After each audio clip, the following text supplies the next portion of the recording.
Angola is burning. Streets blocked, tires blazing, and sirens echoing through Luanda. 22 dead, hundreds injured, over 1,000 arrested, all because of fuel. For the second day in a row, the Angolan capital witnessed scenes of chaos. Burning barricades, flaming trash bins, and a heavy police presence on the streets. But how did one price hike turn an entire nation into a battlefield? And why are old political ghosts, like Isabel dos Santos, suddenly back in the spotlight? Let's find that out.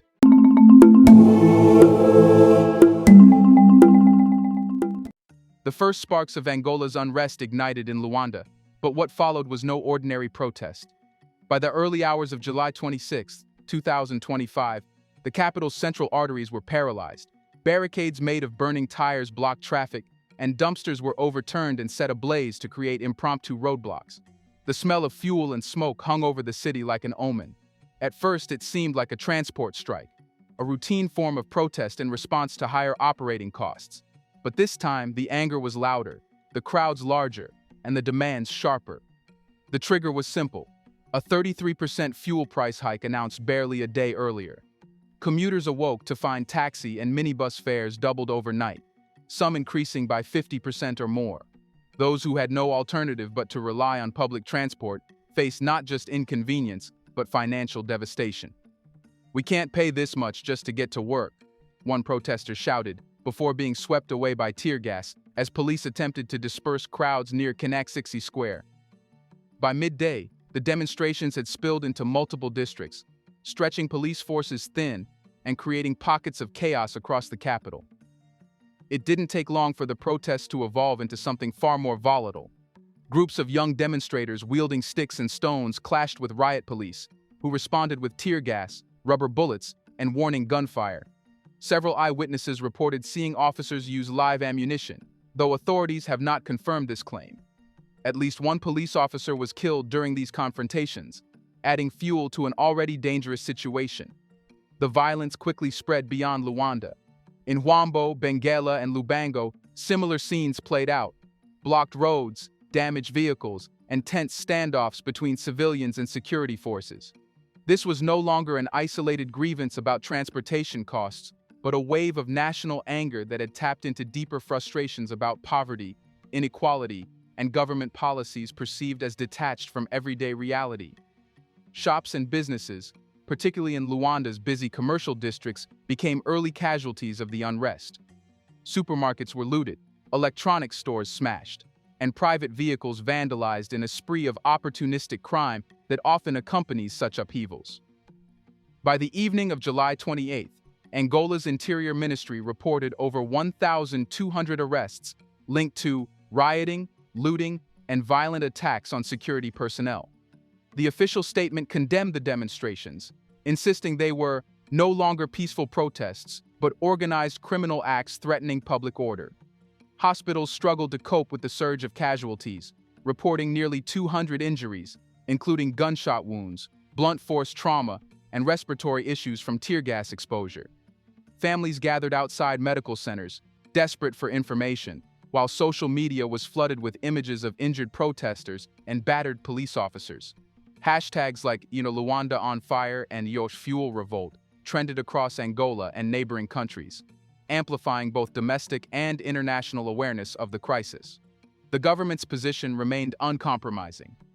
Officials defended the fuel subsidy removal as an essential economic reform, arguing that Angola could no longer afford the billions of dollars spent annually on keeping fuel prices artificially low. Critics, however, argued that the timing was disastrous, hitting citizens when food inflation and unemployment were already at record highs. What might have been framed as a technical fiscal adjustment instead came across as an attack on livelihoods.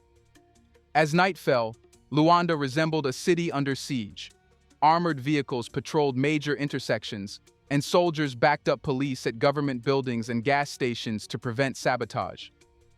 The normally bustling capital went quiet, except for sporadic bursts of violence in certain neighborhoods. People stayed indoors, fearful that stepping outside could mean being caught in the crossfire. These events were more than an economic protest. They symbolized a society on edge, where a single policy change unraveled years of simmering frustration. And as the fires in Luanda smoldered, another question began to rise among Angolans and observers alike. Was this the beginning of something even bigger? To understand why Angola erupted so fiercely, one has to look beyond the smoke-filled streets and focus on the decision that lit the fuse: the removal of fuel subsidies. Angola has long been an oil giant in Africa, exporting millions of barrels per day and generating billions of dollars in revenue. Yet despite its petroleum wealth, ordinary Angolans often see little benefit. For decades, subsidies on essentials like fuel were one of the few ways the state attempted to shield the population from economic shocks. The government's rationale for subsidy removal was straightforward. It claimed that the subsidies drained public finances, diverted funds from development projects, and primarily benefited wealthier citizens who consumed more fuel. By eliminating them, officials argued, the money could instead be redirected toward health, education, and infrastructure. In theory, it was a sound economic argument, one even supported by international financial institutions, pushing Angola to adopt more market-friendly policies. But theory clashed violently with reality. The timing of the policy change could not have been worse. Angola was already grappling with a fragile post-pandemic economy, where unemployment rates were soaring. Food prices had increased for months, and household incomes were stagnant. The subsidy cut added immediate pressure on transport costs, which in turn raised the price of basic goods across the country. Bread, rice, and cooking oil, all essential for daily survival, became more expensive within days. For many citizens, this was not just a financial inconvenience. It felt like an assault on survival itself. Taxi drivers, for example, operate on thin profit margins. When fuel prices jumped by a third overnight, their operating costs surged instantly, forcing them to double fares just to stay afloat. Students, low-wage workers, and small-scale traders who relied on these services suddenly faced transportation costs they simply could not afford. Those without vehicles were effectively trapped in a cycle of either paying unsustainable amounts for mobility or staying home and risking their jobs or businesses. Adding to the outrage was the perception of inequality. Angolans have long complained about the country's concentration of wealth among elites, while poverty remains widespread. The fuel subsidy, flawed as it was, symbolized one of the few state benefits that reached everyone, regardless of class. Its removal felt like yet another case of ordinary people paying for policies designed by and for the powerful. They say it's to help us in the long term, but how do we survive today? Became a common refrain among protesters. Moreover, there was little public consultation or gradual implementation. The decision was announced abruptly, giving people no time to prepare or adjust. Other nations that successfully removed subsidies often phased them out slowly, accompanied by cash transfers or social protection programs to soften the impact. Angola's approach, however, offered no such safety net. It was swift, immediate, and absolute, a move that left citizens feeling blindsided and betrayed. The backlash was also fueled by distrust in the government. While officials promised that savings from subsidy cuts would be used for development, many Angolans remembered past reforms where promised benefits never materialized. To them, this was yet another example of elites tightening belts around ordinary necks while their privileges remained untouched. These conditions combined to make the protests inevitable. They were not just about the price of fuel, but about the accumulation of years of unaddressed frustrations, economic exclusion, unemployment, and a sense that Angola's wealth serves only a select few. The subsidy removal was simply the match tossed into this dry field of resentment. And yet, something else gave these protests their uniquely volatile character: the speed with which they escalated into violence, revealing that the grievances ran deeper than economic policy.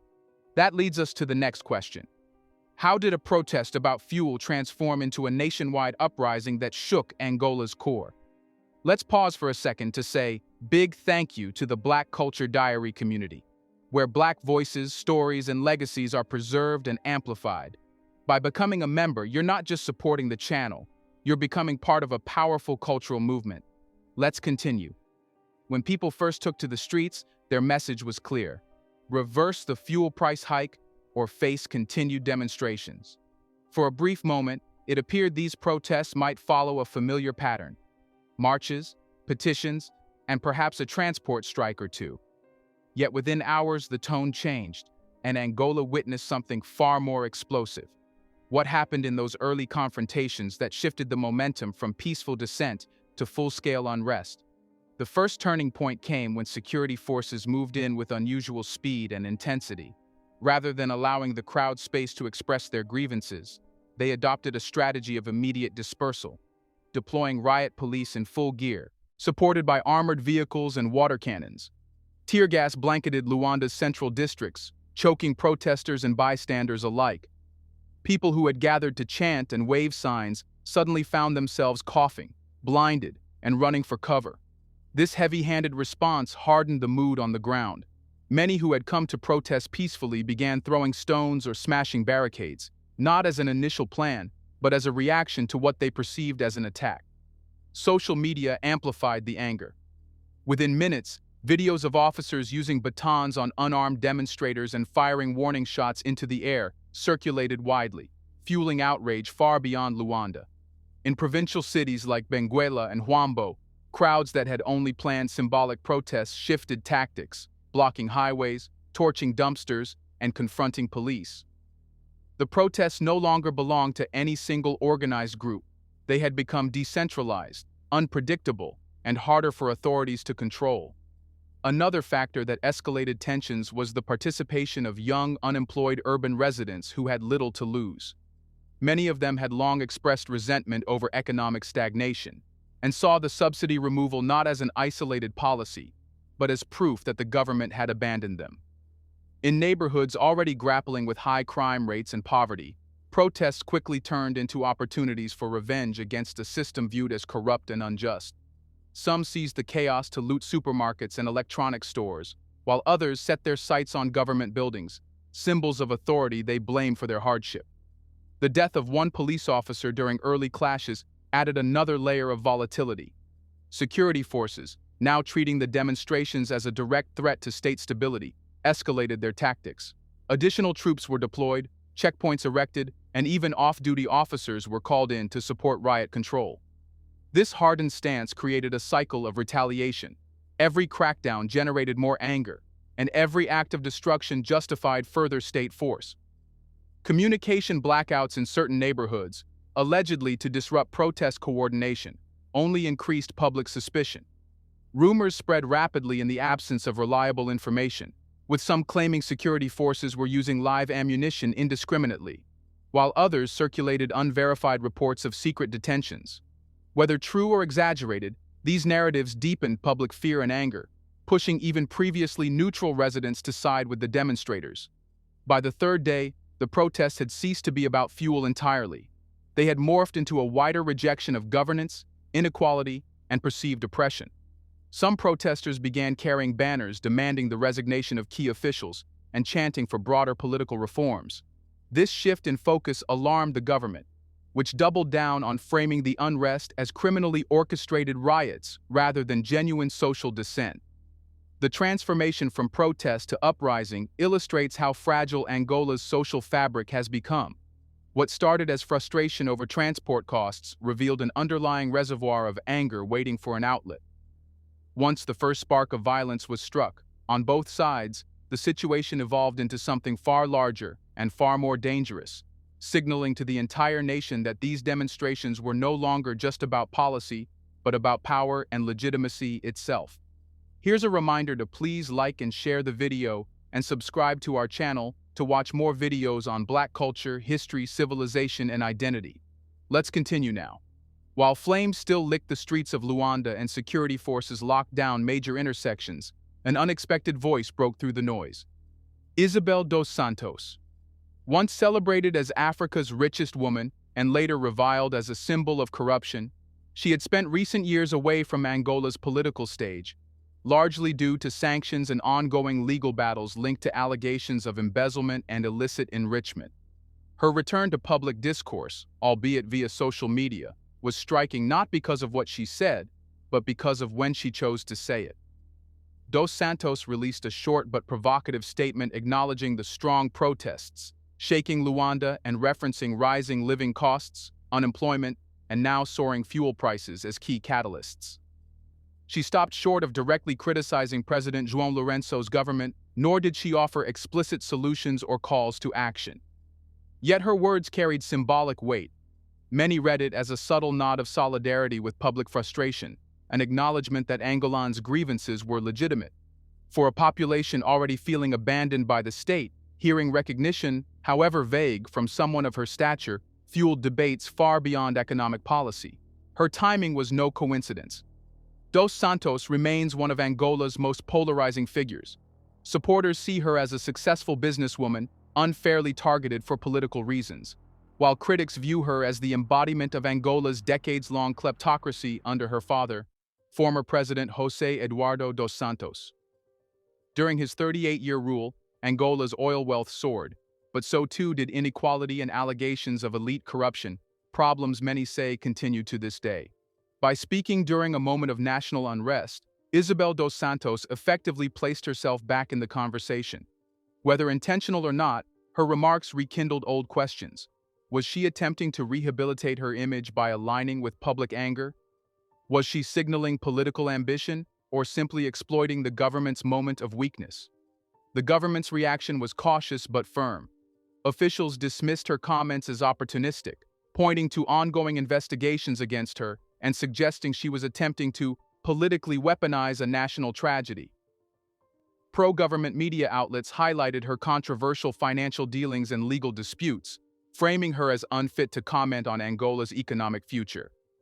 But among protesters, particularly younger Angolans who had grown up watching her lavish lifestyle on international business stages, the response was mixed. Some saw her acknowledgement as validation of their struggle, while others viewed it as hollow rhetoric from someone who once benefited from the same systemic failures now under attack. Internationally, her statement did not go unnoticed. Western outlets noted her reappearance, highlighting how public unrest often creates openings for sidelined political figures to regain relevance. Analysts warned that her comments, however subtle, might deepen the political crisis by fueling narratives of a fractured elite, where opposition figures, even disgraced ones, could exploit public discontent to challenge the ruling party's grip. The most intriguing element was how her involvement intertwined with the larger narrative of the protests. Until then, the unrest was largely economic, focused on subsidies and the cost of living. Dos Santos's entry shifted the discourse slightly, introducing questions about elite accountability and Angola's political future. Suddenly, it wasn't just about transport fares or fuel costs. It was about leadership, corruption, and whether Angola's ruling class, past or present, could ever truly represent ordinary citizens. In this way, her statement functioned less as a solution and more as a mirror, reflecting Angola's deeper identity crisis. The protests had already evolved beyond fuel. Now, they had a political edge that went beyond government policies to the character of Angola's leadership itself. And as one of the country's most infamous names waded into the debate, one question loomed larger than ever. Was this just unrest, or the beginning of a political reckoning? Angola now faces one of its most uncertain moments since the end of its civil war. The fuel price protests have done more than disrupt daily life. They have revealed a profound fracture between the government and its citizens, a divide that cannot be repaired by riot police or temporary calm on the streets. Even as the fires in Luanda fade and roadblocks are cleared, the underlying anger remains, simmering beneath the surface and waiting for another trigger. The government's immediate challenge is twofold: restoring stability while rebuilding trust. Heavy-handed crackdowns may suppress protests in the short term, but history suggests they rarely resolve the root causes of discontent. Already, Angola's reputation is taking a hit internationally. Images of tear gas clouds over Luanda, injured civilians in hospital corridors, and armored vehicles patrolling city streets have been broadcast worldwide. Investors are asking questions about political stability, and regional leaders are watching closely, wary that similar unrest could spill into neighboring states facing their subsidy and cost of living debates. Policy-wise, Angola is stuck in a delicate balancing act. On one hand, the removal of fuel subsidies is part of a broader economic reform plan meant to reduce reliance on state spending and attract foreign investment. On the other hand, citizens view these reforms as burdens placed squarely on their shoulders, while elite privilege remains untouched. If the government reverses its decision, it risks fiscal strain and the perception of capitulation. If it holds firm, it risks prolonging social instability and eroding its political legitimacy. Neither path is without consequence. Adding further complexity is the re-emergence of figures like Isabel dos Santos, which has already shifted the conversation from pure economics to governance and leadership. For many, the protests are no longer just about fuel. They have become a symbolic rejection of an entire political culture that, for decades, has failed to translate Angola's oil wealth into widespread prosperity. This shift in tone means even if fuel subsidies were reinstated tomorrow, public anger may persist, now driven by deeper political questions about accountability and inequality. Civil society groups and opposition parties are already seizing the moment to call for reforms beyond economics. Some are pushing for transparent dialogue between the government and citizen representatives, while others are demanding early elections or leadership changes. In a nation where political dissent has historically been tightly controlled, these demands mark a significant shift. The government's response so far, labeling demonstrators as criminals and dismissing dissent, has only deepened public suspicion that those in power are out of touch with the people they govern. Looking ahead, Angola faces three possible scenarios. The first is short-term suppression. The state doubles down on security, clears the streets, and imposes strict order, effectively silencing dissent through fear. This may restore immediate calm but risks breeding resentment that could explode again in the future. The second is policy reversal or adjustment. Partial fuel subsidies return, coupled with promises of social programs, which could calm tensions but undermine the government's fiscal reform agenda. The third, and perhaps most difficult, is structural dialogue and reform, engaging with citizens, tackling corruption, and addressing inequality head-on. This path would be politically risky, but could set Angola on a trajectory toward long-term stability and legitimacy. Ultimately, the protests have done something no single policy document or political speech could accomplish. They have forced Angola to confront the gulf between its ambitions as an oil-rich nation and the lived reality of its citizens. Whether this becomes a fleeting crisis or the first step toward transformation depends on what happens in the coming weeks. Angola is at a crossroads, and whichever path it chooses will define not just its political future, but also its identity as a nation striving to balance prosperity, fairness, and stability in an era of rising social unrest. Will Angola's leaders choose reform or repression to calm the anger? Has this crisis already changed the nation's political future? Let us know in the comments section. Could one fuel hike ignite a lasting movement for change? Do you want to watch more videos like this one? If so, subscribe to our channel and press the bell icon next to it. We have decided to bring videos on something nobody talks about: the Black culture, civilization, history, and evidence about how glorious Blacks have been. Thanks for watching, and until the next video, stay tuned.